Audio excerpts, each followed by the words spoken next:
안타까워하고 그리고 되게 답답해하는 그런 죽음만 있는데 그거 바로 이제 요한 바울로 1세 교환님이에요. 이제 이분이 사실 교환 제위 가장 짧았던 사람이에요. 교환으로 선출된 33일 이후에 바로 돌아가셨어요. 한 달? 얼마 안 됐어요. 네, 한 달도 안 됐어요. 근데 이 교환님이 자기 스스로에 대해서 말할 때 되게 보통 사람들이 안 쓰는 높임말 쓰는데 이 교환님 처음으로 나라는 단어 썼어요. 그리고 교환 대관식 같은 거 거부하고 되게 간단한 연식의 미사로 그렇게 이렇게 교환 제위 받았고 요즘 교황님 같은 지금 그쵸. 그렇죠. 지금 교환 시대. 그리고 제일 중요한 거 바티칸 이렇게 재정 자산 자기가 좀 더 투명하게 사용하고 좀 더 다르게 이렇게 관리하고 싶었어요. 특히 이제 투자하는 것보다 그 돈을 이제 뭐 가난한 나라나 뭐 가난한 사람 도와주자고 그런 식으로 가려고 했는데 근데 이제 한 달 후에 딱 이렇게 돌아가셨어요. 자기의 개인 비서가 이제 시체를 이렇게 발견했고 그래서 교환님이 자기 방 안에서 그냥 침대 위에 누워 있고 안경 쓰고 책 읽고 있었다고 말했고 그 다음날 교환청에서 공식적으로 교환님이 심근경색으로 돌아가셨다고 얘기했어요. 근데 며칠 후에 약간 목격자들이 말하는 거 약간 안 맞는 거예요. 거기 있는 사람들이 개인 비서 말고 수녀님이 발견했다고 하고 수녀님이 말씀하시는 거 책 보고 있는 거 아니고 자기 쓴 메모 같은 거 있었고 그러니까 안 맞는 게 너무 많으니까 조사 들어갔는데 교환청에서 부검을 거부했어요. 왜냐면 그쪽에서 얘기하는 거 교황의 부검 그런 실시한 적이 없다고 그랬는데 사실 그렇지 않았어요.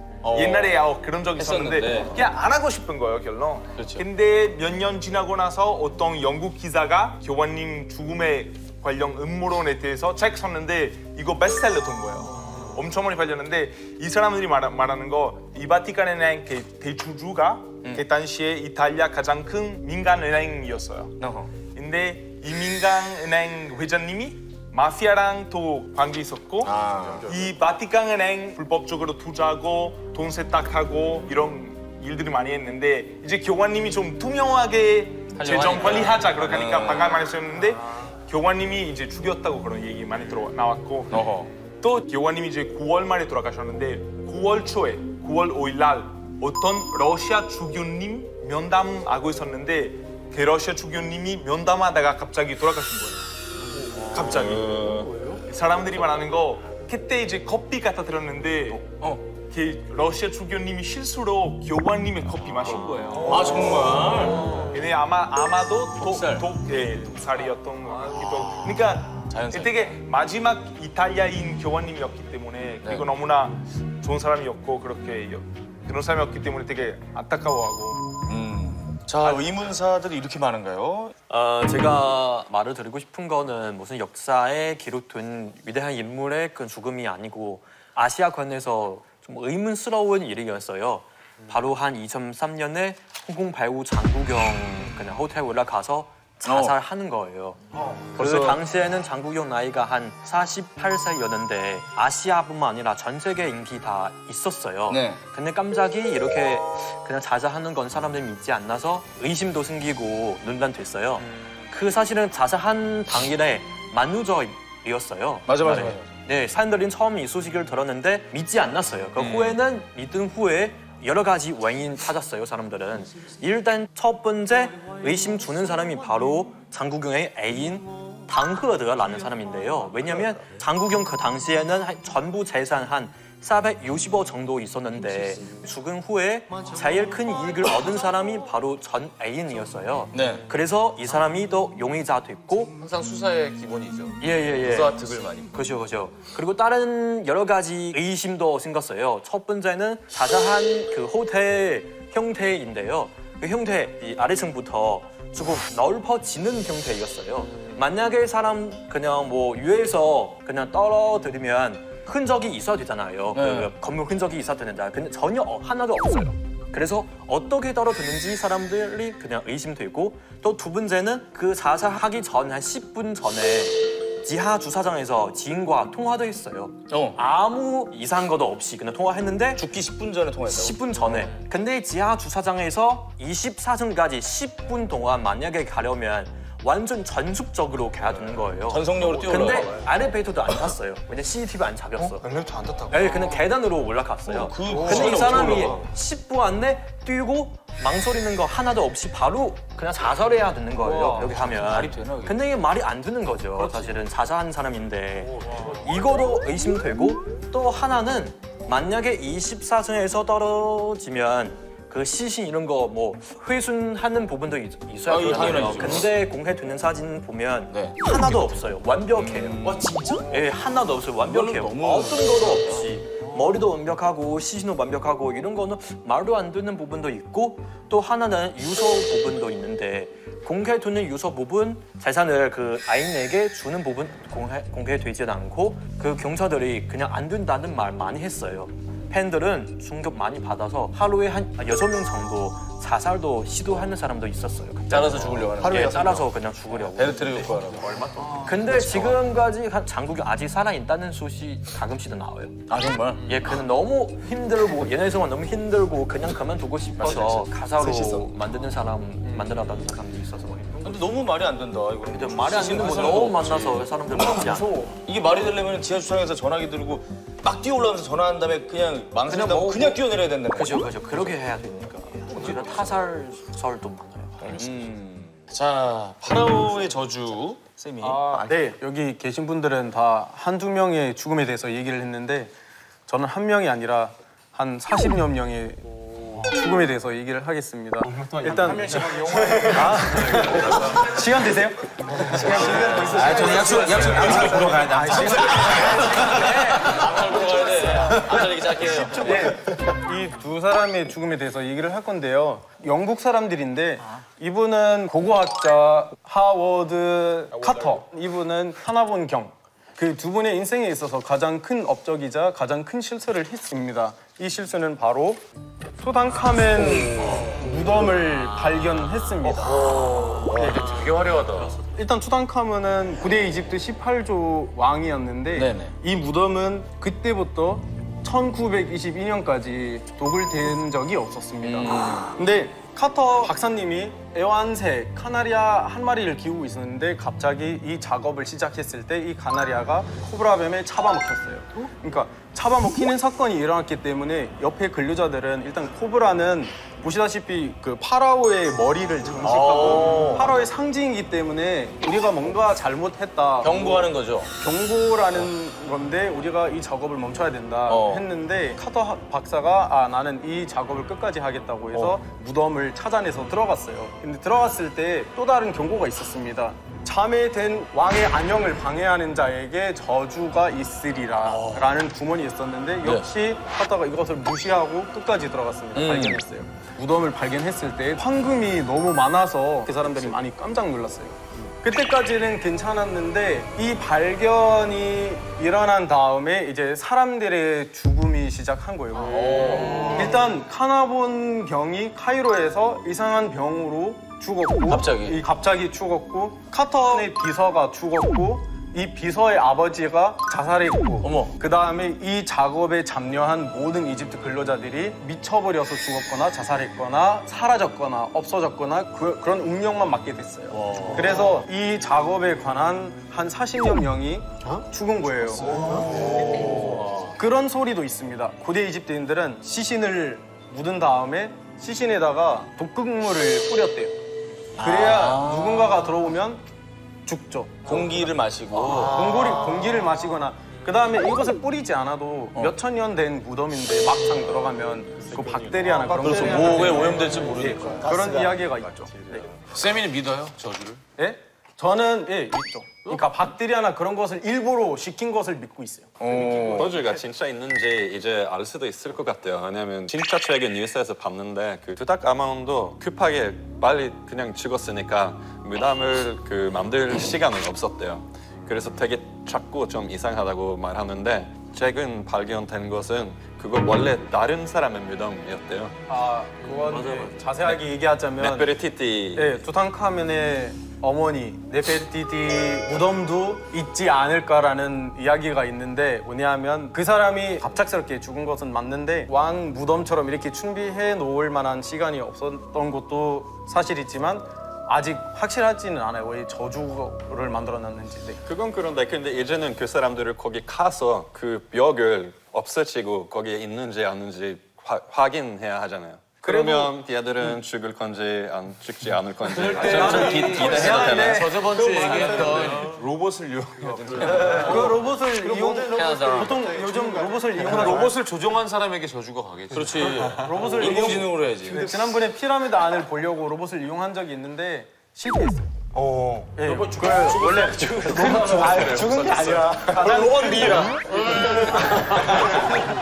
제일 큰 거 안에 피라미드 지인 왕의 시신이 있고 왕실이 있는데 그 왕실에 들어가려면 문이 있는 게 아니라 작은 구멍이 있어요. 들여다보니까 구멍 안에 벽이 있는 거예요. 그래서 벽을 뚫고 들어가야 볼 수 있지만 사람이 들어갈 수 없기 때문에 로봇을 이용해서 구멍을 뚫고 카메라를 내밀어서 봤더니 또 다른 벽이에요. 이집트 사람들은 되게 허무했겠네. 이집트 사람들은 장난 아닙니다. 우리도 엄청 허무하다.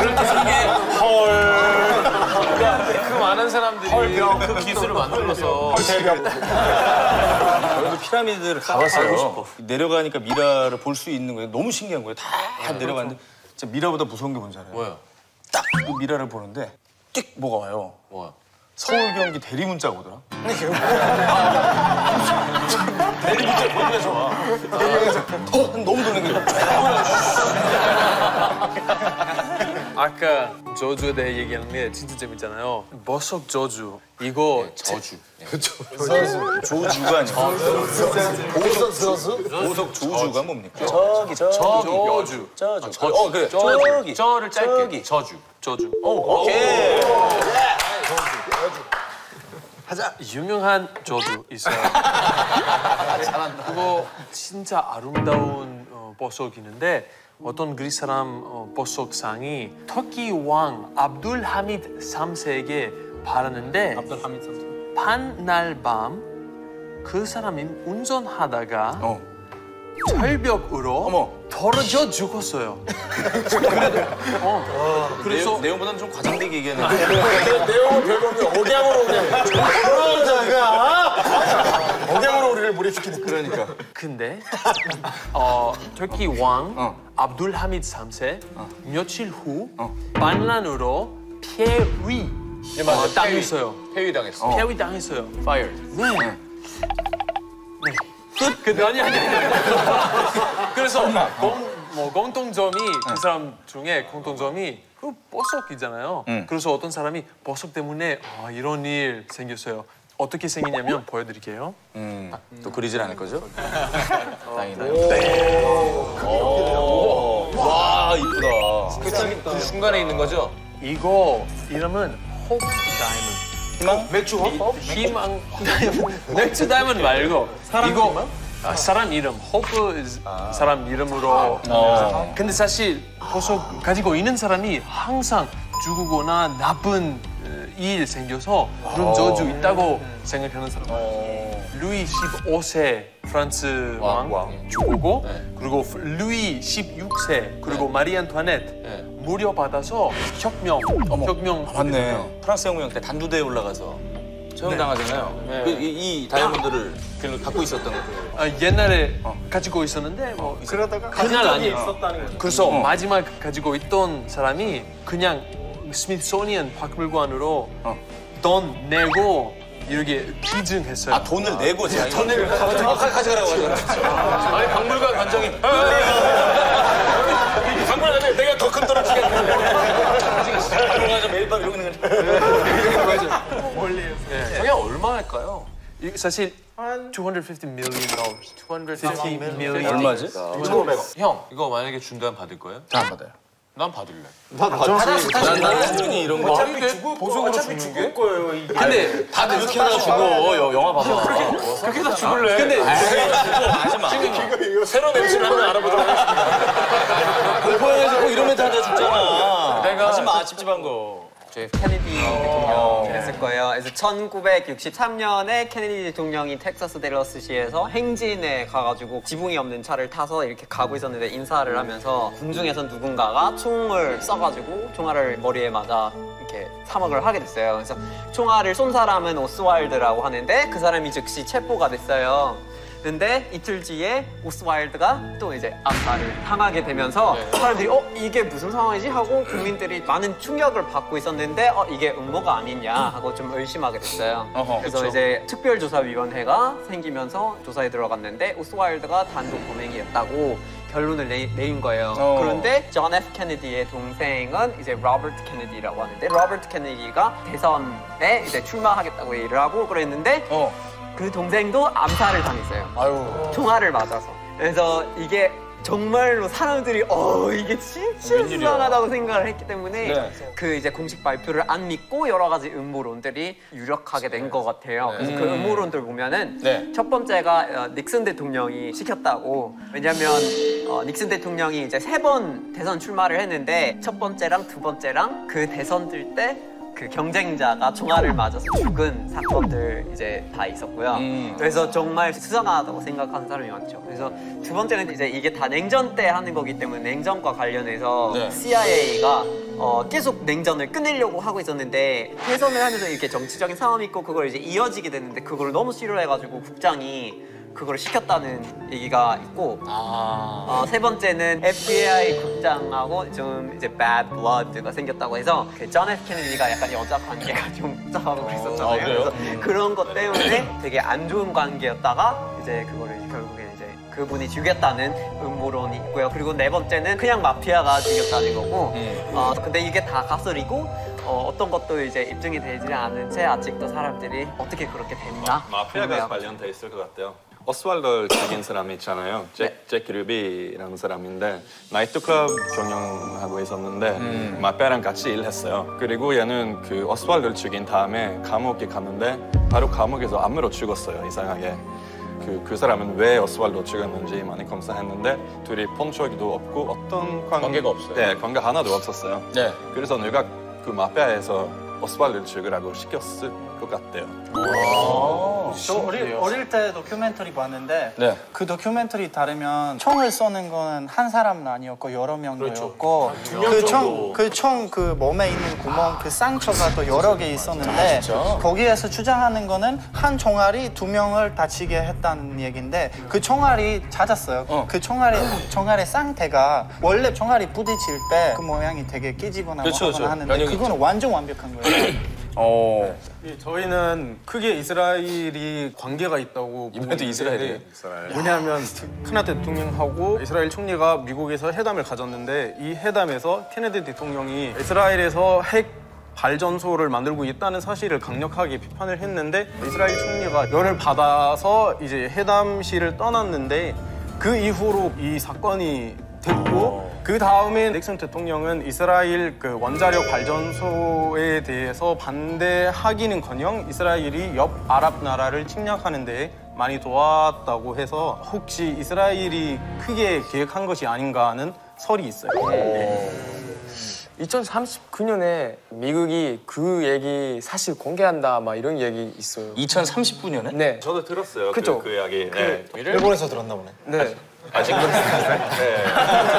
아직 공식적으로 말할 수 없는 정부가 있는데 그건 그때 그때같이 뭔가 시효가 지나야 되나 보다. 미국은 50년 막 이런 거 있잖아요. 기밀문서 다 그런 이제 시간적 제한이 있거든요. 진짜 미스터리하다. 그리고 또 더 재미있는 거는 사실은 제 생각은 타일러 아마 반박할 수도 있는데 근데 재미있게 얘기하려고요. 이걸 까네요.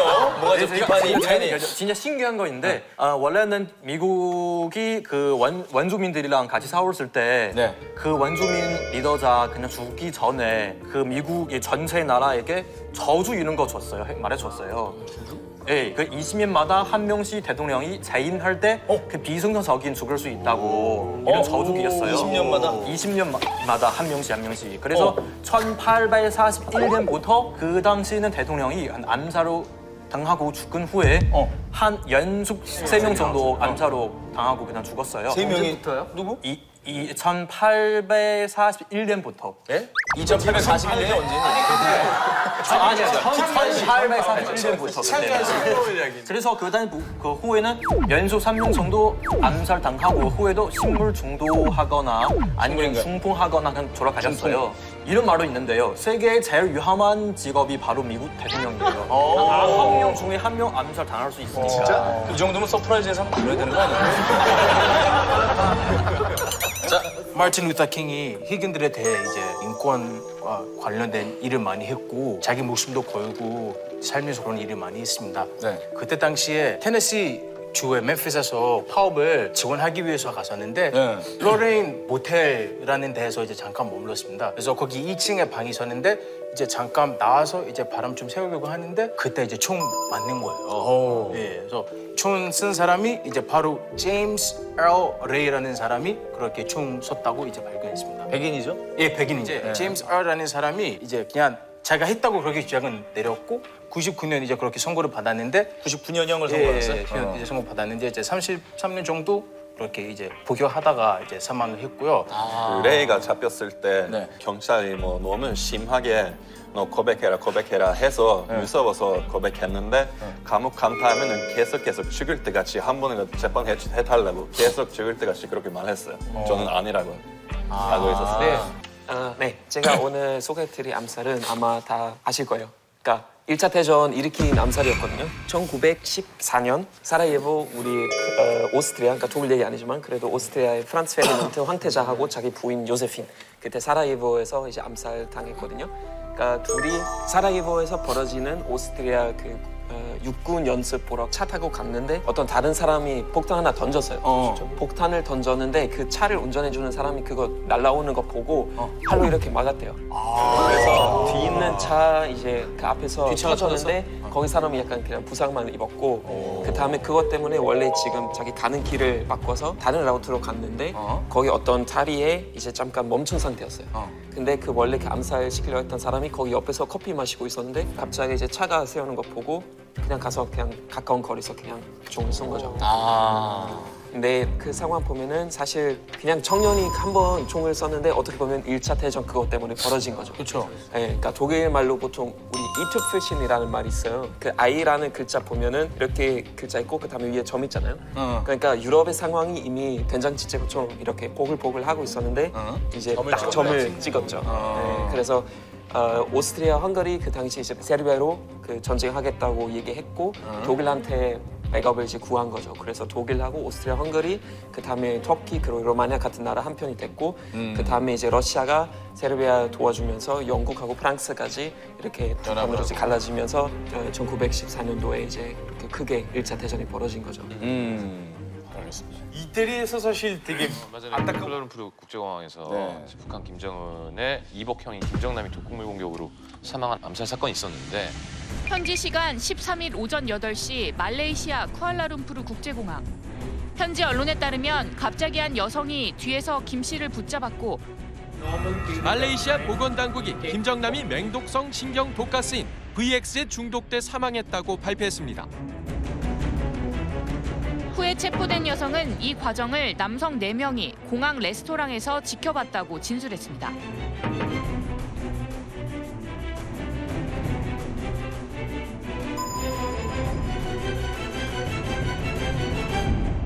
말레이시아 지금 그 현재 입장이 어떤지 그 사건에 대해서. 지금 그 말레이시아에서 국제적인 공항에서 처음 외국인 암살 사건이었습니다. 그래서 말레이시아 엄청나게 놀라게 되고 있습니다. 북한은 그 시신을 빨리 보내달라고 했지만 우리가 좀 파악하고 무슨 상황이 있는지 그거는 하고 나서 보내겠다고 그렇게 말씀드렸습니다. 알겠습니다. 각 나라의 반응은 어떨까요? 우리나라 말고. 우리는 긴밀히 알아보겠다고 나라가 공식적으로 발언을 했어. 긴밀히요? 네. 왜냐면 중국 사람은 진짜 이 사건에 대해 관심이 많아요. 우리 바로 옆에 있는 나라예요. 너무 가까워 있으니까 북한에서 진짜 조금만이라도 무슨 일이 생기면 우리 바로 위험해질 수도 있어요. 네. 일본도 사실 엄청난 화제예요. 있어요. 뭐 납치 문제도 옛날부터 있었고. 되게 예민하죠 지금. 그렇죠. 그래서 와이드쇼도 뭐 특집 같은 거 다 하고. 신문에서도 일면에 나오고 그리고 암살이라는 단어가 사실 일본 사람한테는 영화 속에서만 나오는 단어였는데 이게 너무 충격적인 거예요. 네, 그래서 일면에서 크게 보도를 하고 있어요. 미국이 제일 또 궁금한데요. 네, 미국은 원래 전부터 북한을 되게 의심스럽게 보고 있고 김정은 되게 약간 잔인한 무서운 약간 그런 모습 계속 나오니까 충분히 이 사람 시켰다고 생각하고 그리고 사실 이전엔 다른 친척 장성택 그래도 그때도 우리 약간 충분히 이 정도도 할 수 있겠다는 약간 생각이 들었어요. 스위스에서는 스위스 사람들을 이런 뉴스를 듣고 북한 정치 제재가 변하지 않은 걸로 확인했어요.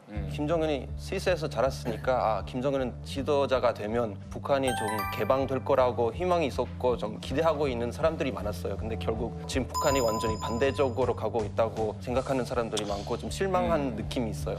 그렇죠. 자, 이 김정남 암살 사건의 용의자가 체포가 됐죠. 그래서 이제 범인들의 윤곽이 좀 잡히긴 했지만은 여전히 그 배후가 누구냐? 이제 의견이 분분한 것 같습니다. 인도에서는 그 마하트마 간디가 제일 유명하잖아요. 인도 아버님이라고도 하잖아요. 근데 마하트마 간디도 암살을 당해서 돌아가셨어요. 힌두교 극단주의자가 종교적인 이유 때문에 간디를 암살시키는데 총 한 3번 사고 암살시켰고 그다음에 인도의 첫 번째 여수상 인디라 간디.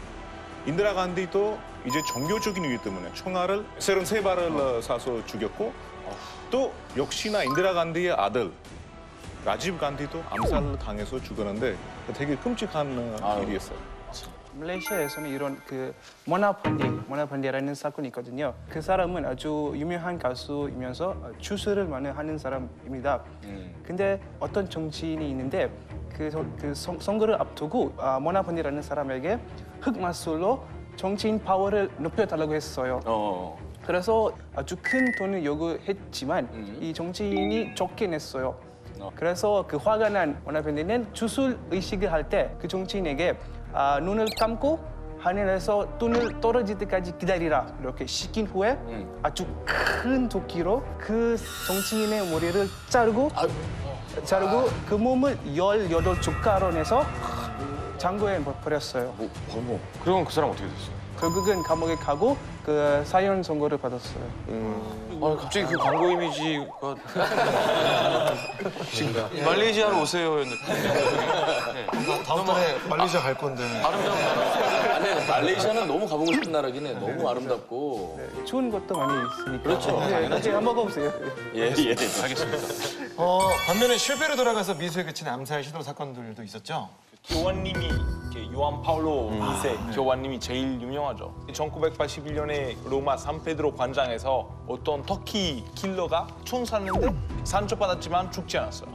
그 종아리 바로 심장 바로 옆에 들어갔어요. 1mm 옆에 들어갔다고 해요 사람들이. 그래서 바로 수술을 하시고 날 이후에 바로 나오셨어요. 퇴원하셨어요. 퇴원하셨는데 그때 대단한 거 내가 연소했으니까 사면 요청을 했어요. 그래서 실제로 원래 이 사람이 종신형 받았는데 실제로 2000년에 다시 나왔어요. 대박이다.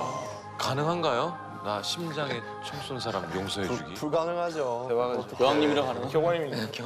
큐바에서 어떤 미국 마피아가 카지노를 운영하고 있었는데 피델 카스트로 때문에 문 닫아야 하게 됐어요. 그래서 총리였던 피에르트도 죽이면 피델 카스트로 둘이 친하니까 캐나다까지 가서 장례식 갈 거니까 그때 그 자리에 가봤을 때 죽이겠다고 계획을 다 세워놨어요. 트루도 너무 불쌍하잖아. 카스트로 죽이려고 미끼로. 이거 너무했다. 너무하잖아. 상관없어요. 피델 카스트로 죽이기 위해서 했던 계획인데 그 나중에 계획을 취소됐어요. 왜 취소됐는지는 모르겠는데 살인하려고 했던 사람이 책 쓰려고 하고 있고 인터뷰하고 있어요. 자기는 이렇게 할 뻔했다 하지만 안 했다. 그리고 그 책이 팔려면 사실 우리가 책 쓸 수 있지 뭐. 제가 사실 이렇게 하려고 그랬거든요. 근데 안 했다가 중요하지. 이런 계획이 있었는데 안 했다. 제가 JTBC를 살려고 그랬거든요. 책도 안 살란다. 책도 안 살란다. 미국은 쿠바의 피델 카스트로 몇 번이나 좀 그 암살 시도해봤는데 다 실패였어요. 그래서 쿠바에서 나오는 그 조사 따라 10번 넘게 시도해봤는데 다 실패였어요. 매일 시도해도 2년 내내 한 거네요. 그렇게 많이 좀 시도해봤는데 그래서 피델 카스트로 그런 얘기 있었어요. 만약에 암살 위협 살아남기가 올림픽 뭐 종목이었으면은 내가 골메달감이야. 그렇게 얘기했어요. 맞는 말이네. 근데 여러 좀 특이한 방법으로 해봤어요. 그래서 하나는 독튼 씨가 좋아하니까 들려고 하는데 그때부터 금연 전환해서 카스트로가 금연하기 안 됐고 아니면 수영도 좋아하니까 세균으로 발라진 그 약간 수영복 선물 드렸는데 근데 그것도 왠지 뭐 안 됐고 디자인이 마음에 안 들어서 안 입어요. 그래서 디자인 그래요? 이거 말고 산다고. 이거 사이즈 조금 안 맞아요. 스쿠버 다이빙도 좀 하는 편이었는데 그래서 스쿠버 다이빙 결핵균 묻은 그런 뭐 스쿠버 다이빙 기구에 들이려는데 근데 그것도 뭐 실패. 그래서 계속 실패 상황 계속. 코미디언 내가 원하는 브랜드가 내가 원하는 회사 브랜드가 아니라서. 어떻게 살아남은지도 궁금하다, 이 사람. 마누라 죽이기 같은 거.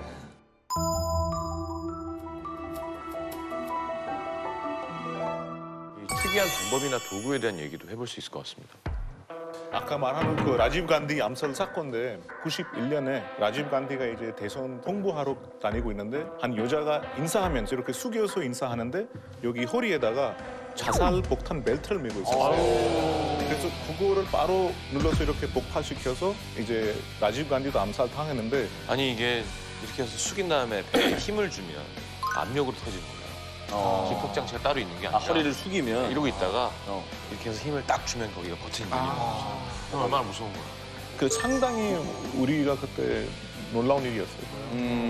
우리 미남계로 암살을 막았어요. 미남계? 네. 중국 주석 택동이 그 중국 국경절마다 천안문 앞에서 국민들한테 축하 인사를 해요. 그래서 미국이 이거를 이용해서 암살을 꾸몄어요. 한 여자 스파이를 뽑아서 우리한테 보내려고 했었는데 우리 그 계획을 알아내고 서남저 제일 미남을 뽑아서 이렇게 그 여자한테 보냈어요. 그 여자가 그 남자를 만나자마자 이 남자한테 빠져서 사랑을 하게 되고 결혼까지 했어. 자, 코미디 영화 얘기하시면 안 돼요. 이거 구성치 나오는 여러 뉴스 제가 체크를 했어요. 아니 근데 여자 스파이가 사랑에 안 빠지면 어떡해요? 아무리 난 저렇게 잘생긴 사람 부담스러워. 서남 지역 최고 미남을 보냈대잖아요. 여자 스파이는 스타일이 다를 수도 있잖아요. 서남 지역 최고 미남이 중국의 인구가 몇인데. 아니 좀 맞아. 그런 거 좀 알아보고 보냈겠죠 당연히. 아 어떤 성향을 좋아하는지. 좋아하는지. 그 스파이는 얼마나 훈련을 허투루 했길래 서남 지역 최고 미남에 그냥 한 번에. 이 여자가 처음에 이 남자가 의심스럽게 했어요. 여자가 총을 꺼내서 이 남자한테 나는 너 공산당에서 온 거 알고 있어. 그때 슈리 아니야, 슈리? 네, 그랬는데 그 남자가 사랑해 뭐 이런 거야? 대체 너 누구야?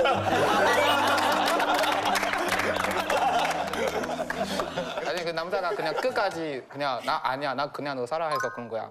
그래서 이 여자가 넘어가서 결혼한 거였어. 야, 그럼 그 위기의 순간에 넘어갔단 말이야? 결혼을 했고 결국 또 그 작전을 수행하려는 순간이 와요 나중에. 네네, 결혼하고 이 여자가 다시 그 임무를 하기로 다시 중국으로 들어왔어. 그때 남자 안 따라오고 암살을 하기 직전에 이 여자한테 약을 탄 물을 먹여줘서 이 여자가 그 혼수 상태를 빠뜨려서 암살을 막았어요. 이제 차 물이 왔는데 여자는 알았던 거죠. 여기 뭐가 녹고 있어. 고마워. 먼저 들어가 있어. 영화지 자, 외국에서 이 암살 문제는 그 일반 시민들까지 위협을 하고 있습니다, 그죠? 그 지난해 10월에 필리핀에서 벌어진 그 한국인 피살 사건의 범인이 필리핀 전현직 경찰로 드러나서 충격을 주고 있는데 자국민이 해외에서 이렇게 피살된 사건들 한번 좀 얘기해 볼까요? 그 이집트로 여행으로 갔던 멕시코 사람들 한 8명이 재밌게 이렇게 놀고 있다가 갑자기 멀리서 이집트 군인들이 또또또또또 다 죽였어요. 아무 이유 없이, 아무 설명 없이 멕시코 사람 다 죽였어요. 근데 나중에 가서 그 군인들한테 물어봤더니 우리 테러리스트인 줄 알았어요. 헷갈렸어요. 미안. 막 이런 식으로 나오는 거예요. 경고도 없이, 아무 추이 없이. 그냥 목격자들은 아무 갑자기 멕시코 사람들이 어떤 행동을 하고 있길래 이렇게 죽 맞아 죽은 거야. 물어보니까 그것도 설명을 못 해요. 그 사람들은 되게 애매해요. 우리는 이집트를 보고 그러면 죽었던 그 8명의 가족한테 배상금 줘라. 그랬더니 그래서 결국엔 1억 6천만 원 받았어요. 네. 1억 6천만 원. 근데 뭐 돈으로 해결할 수 없는 말도 안 되죠. 근데 이런 황당한 일들이 전 세계적으로 많아요. 미국에도 9.11 테러 후에 멀빌 싱 소디라는 사람이 있는데 이 사람 그냥 길거리 가다가 이제 살해를 당한 거예요. 빌 라덴 그쪽 조직이랑 똑같이 생겼다. 근데 우리가 봤을 때는 빌 라덴 그쪽 탈리반 쪽은 모자가 이렇게 동그랗게 쓰고 이렇게 고리가 나와 있거든요. 다른 건데. 근데 시크교는 이렇게 삼각형으로 이렇게 모자가 있어요. 그러니까 우리가 봤을 때 확실하게 구분할 수가 있지만은 미국에서는 비슷하게 모르죠. 생기니까 그것 때문에 엄청 그 피해받은 지교인들 많았어요. 그냥 죽었어. 네. 자국민이 해외에 투자된 경우에 여러분 나라에서는 어떻게 대응하는지 궁금합니다. 우리 해외 여행 중에 만약에 그런 일이 있으면은 우리 국무부는 좀 많이 나서서 좀 도와주려고 하고요. 그쵸. 그래서 국무부 사이트에서 내가 어디로 가는지 얼마 동안 있을지 뭐 내 가족 뭐 연락하는 방법 다 신청하면은 그런 일이 생기면은 우리 뭐 가족한테 연락하고 그렇게 도와주도록 해요. 일본에서 만약에 그런 뭐 해외에서 피살된 사건이 일어나면은 일단은 일본 법적으로는 일본에서 재판은 가능해요. 가능하긴 한데 그 나라랑 수교 있는지 아니면 뭐 인도 조약이 있는지 따라서 어디서 뭐 재판을 할지 정하는 건데 또 문제가 인도 조약도 지금 한국이랑 미국밖에 없어요. 실제로는 일본에서는 재판 좀 어렵긴 해요. 그래서 다른 나라에서 일어난 뭐 사건이면 거기에 좀 맡길 수밖에 없는 그럴 수밖에 없는 상황이 좀 생기기도 해요. 예.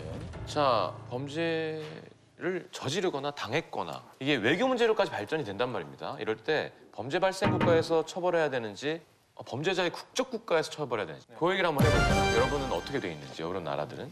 어떻게 또 생각을 하는지. 범죄 발생 국가에서 처벌을 해야 된다 아니면 범죄자의 국적 국가에서 처벌해야 된다. 저지른 곳에서 해야 된다. 손 들어보겠습니다. 하나, 둘, 셋. 거의 다 냈고요. 그럼 타밀 처음이네. 타밀 안 했네? 타밀 빼고 전부네요? 타밀은 우회네 아, 네, 저는 니네 나라 법으로 하겠다는 겁니까? 저는 제 생각에는 범죄자 국가에서 고쳐야 한다고 생각합니다. 왜냐하면 그 범죄자가 그 사회에서 나오거라면 그 사회가 고쳐야 한다고 그렇게 생각합니다. 근데 다밀 씨 제가 네네. 만약에 네네네. 캐나다에서 완전 합법적인 행동인데 말레이시아 가서 불법인데요. 근데 그거를 제가 말레이시아 가서 했거든요. 그럼 저를 캐나다 가서 벌 받으라고 할 거예요. 벌 아예 없는데. 말레이시아는 아무것도 할 일이 없잖아. 그렇잖아. 합법인데. 그거는 왜냐면 제가 예를 들어볼게요. 제가 아들이 한 명 있는데 옆집에 가고 거기에서 잘못했고 그 부모님한테 혼났고 그렇게 하고 나서 다시 우리 집에 오고 이렇게 그 옆집 이렇게 했다 이렇게 할 때 그 나라 이 나라 양쪽에서 두 번 혼내자는 얘기. 여기도 혼나고 여기도 혼나자는 얘기예요? 아니면 이게 가족 같은 경우는 맞는 말일 수도 있는데 문제가 저는 이탈리아 정부의 아들이 아니라서 그런 그 포인트인 것 같아요. 그냥 저희는 사실 인도네시아나 말레이시아 갈 때 유럽 사람들이 마약 때문에 많이 걸려요. 저희는 개인적으로 사용할 거 소유해도 되는데 거기 가가지고 걸리면 뭐 사형 당할 수도 있고 그런 문제들이 많이 생기는데 네, 왜냐하면 이런 사건이 있거든요. 한 사람이 캐나다에 가고 성폭행을 했어요. 캐나다에 있는 여자들에게 그렇게 말레이시아 사람이요? 말레이시아 사람이고 실제로 캐나다에 가고 그렇게 성폭행을 많이 했어요. 했는데 그냥 24년만 그렇게 감옥에 간다고 그렇게 했어요. 캐나다에서. 근데 24년 너무 참는 거 아닌가요? 왕수님 무슨 얘기하려고? 아니요, 저는 처음부터 여러분 동의를 하지만 근데 타밀 말 두고 어느 정도 이해가 돼요.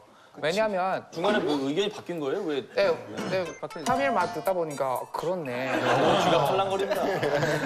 엄마들이 아이들한테 하는 말이잖아요. 뭐죠? 내 집에서 내 룰을 따라야 한다. 그렇죠. 이런 말처럼 어떤 외국이 우리나라에 와서 범죄를 저질렀으면 그러면 우리나라 기준으로 무조건 그 벌칙 맞아요. 우리도 이런 말이 있어요. 제사 데스 외사 베이스라고 하거든요. 근데 그 어디 나라든 그 나라대로 살아야 된다. 이런 게 있어가지고 우리가 사실 그 나라로 갈 때 그 나라의 법을 다 따라 하겠다고 약속하고 가잖아요. 비자 신청할 때. 그러니까 물론 거기서 처벌을 받아야 된다는 게 맞는 것 같아요. 자, 그럼 이건 어때요? 외국 사람이 우리나라에서 외국 사람을 죽였어요. 한국 법을 따라야죠. 네, 그래서 제가 발생 국가에서 해야 된다는 의견이 바로 그건데 일본에서도 작년에 이제 화제가 된 거 있는데 프랑스에서 일본인 유학생이 칠레 사람한테 살인했어요. 근데 그 사람이 칠레에 도망갔어요. 그래서 지금 엄청 막 칠레 재판소랑 뭐 프랑스 경찰이랑 일본이랑 애매하잖아요. 네. 그럴 때 막 자기 뭐 극적 극가에 뭐 어떻게 하면은 전혀 해결이 안 되죠. 해결이 안 되죠. 그 국가에서는 알아서 알아서 하는 게 제일 빠르고 확실하죠.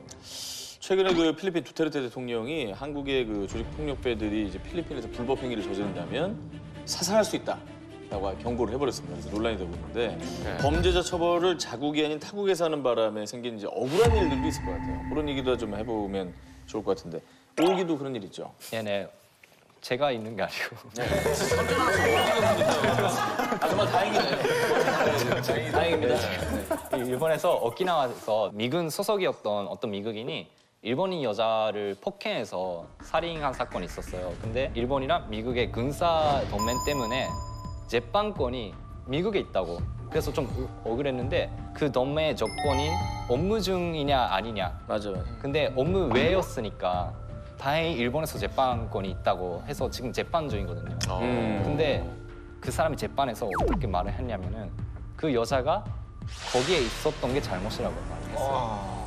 그래서 이 사건 때문에 오키나와 현에서는 미국 군대 반대하는 게 좀 더 강해졌고 이 동맹 자체를 없애라는 반대를 지금 열심히 하고 있어요. 네. 이게 남 얘기 아니에요. 우리 얘기를 안 할 수가 없지 않아 지금? 우리나라도 그 예전에 효순이 미선이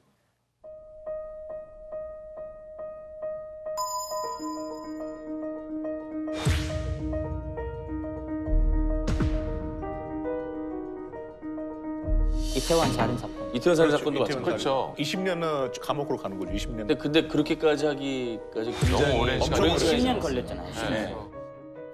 파키스탄도 거의 이태원 살인 사건이랑 거의 비슷한 사건이 있었거든요. 그 레이먼드 데이비스라는 어떤 사람이 파키스탄 한 3명을 살인했어요. 근데 이제 잡혀갔더니 알아보니까 CIA 요원이었어요. 근데 이제 감옥에 있었는데 거기서 갑자기 미국이 퇴력한 거예요. 근데 이제 시민들이 우리 시민들을 지켰는데 별말이 없이 그냥 보냈다라고 시위가 많이 일어났거든요. 얼마 걸려도 좀 빨리 이 벌을 받았으면 좋겠다고 생각해요. 우리나라에서 받아야죠. 우리나라에서. 네, 인도에서도 인도와 이탈리아 사이에 되게 지금 또 해결이 안 되는 사건이 있어요. 그 얼마 전에 그 이탈리아 해군이 인도 쪽 여부를 총을 쏴서 죽이는데 해적인으로 자각했대요. 어쨌든 간에 인도에서 체포를 되는데 이태리 쪽에서는 되게 외교적으로 막 힘을 많이 썼어요. 뭐 이태리 와서 재판해야 된다. 인도 쪽 정부에서는 인도 바다에 벌어진 사건이다. 근데 원래 그것도 군사법의 문제도 있어요. 일단 국제 지역이었고 또 해군들이 사실은 배 안에 들어가 있는 이유가 그거예요. 해적한테 그런 공격 당하면 방어할 수 있게끔 그렇게 법이 돼 있어요. 근데 그래서 그때 해적인 척 착각해가지고 사실 죽였는데 이것도 어떤 식으로 봐야 되는지. 스위스에서 20년 전에 어떤 시리아 외교관이 그 강간을 저질렀는데 그분이 외교관이라서 외교관 면책 특권이 있어서 체포할 수 있기 전에 그냥 시리아로 돌아오라고 했어요. 그래서 시리아로 돌아갔는데 이건 스위스 사람들한테 아주 분노한 일이었어요. 스위스에서 아무것도 못한 거예요? 네, 그거 외교관 면책 특권 때문에 못했는데 근데 하지만 작년에 가짜 신분 쓰고 프랑스에서 살고 있었던 것을 알게 됐어요. 그래서 스위스가 프랑스한테 인도 요청을 했어요. 근데 아마 세계 여러 나라에서 이런 그 외교관 정책 특권 때문에 이런 알렉스도 외교관 공무원인데 한국에서 일을 하면 어떻게 되는지 저도 사실 있었어요. 지금은 없지. 지금은 없어요. 면책 특권이 있었어요? 있었어요. 네. 근데 스위스 같은 경우에는 그렇게 장점이 별로 없어요. 왜냐면 반대로 자기 나라를 대표하니까 좀 책임이 있고 좀 좋은 이미지 항상 보여줘야 되니까. 그래서 이제 면책 특권이 없어져서 이제 막 놀기 시작한 거예요? 아니 대부분 사람들이 그 외교관 그 면책 특권에 대해서 생각하면 모든 그 범죄를 할 수 있겠구나라고 생각하는데 그건 사실 아니에요. 아니에요. 거꾸로 해야죠. 근데 제 생각에는 한 장점밖에 없었어요. 장점이 뭐냐면 제가 외교관 여권 가지고 있었을 때 공항에 갈 때마다 들어가 있었어요. 거기 얼마 안 서 있는 볼라인 최고죠. 부럽다 정말. 근데 지금 외교관 여권 없으니까 저도 줄 써야 돼요. 한국은 그런 거 진짜 잘해요. 한국 공항 가면은 자동 출입 신고 그런 거 있어요. 네. 그거 미리 하면 그게 진짜 좋더라고요. 외국인도 자동 출입 신사가 돼요. 네, 여기서 그러니까 외국 학생도 돼요. 저도 그거 신청해놨거든요. 근데 그 안경을 벗어야 돼요.